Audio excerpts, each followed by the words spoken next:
chapter 3, part 57.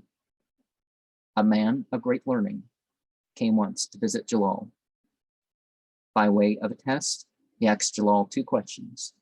Is it correct to speak of God as a living soul, since God hath said in Quran Surah 3, ayat 182, every living soul shall taste death? And if one ought not to call God a living soul, what did Jesus mean when he said, according to Al-Quran Surah 5, ayat 116, thou knowest what is in my soul, but I know not what is in thy soul. The second question was, can God properly be called a thing? If he can be so called, what is the significance of his word? Al-Quran 28, ayat 88. Everything shall perish save his cause. Jalal immediately replied, but I know not what is in thy soul means in thy knowledge, in thy absentness, or as we seers say, in thy secrecy. Thus, the passage would be paraphrased, thou knowest what is in my secrecy, but I know not what is in the secret of thy secrecy.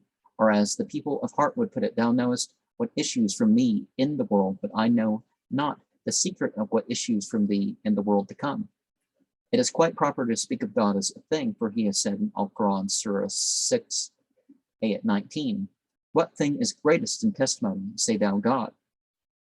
God is the greatest thing in testimony. God will be a witness between me and you in the day of resurrection. The signification of the passage, everything shall perish, is every created thing shall perish, not the creator, save he,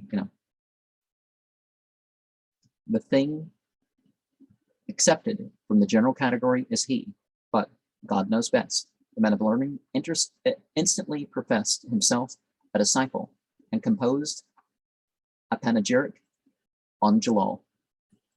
And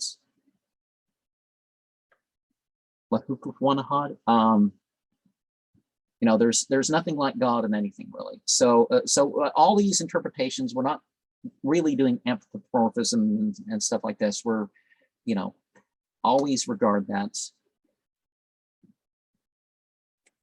last verse of Surah 112.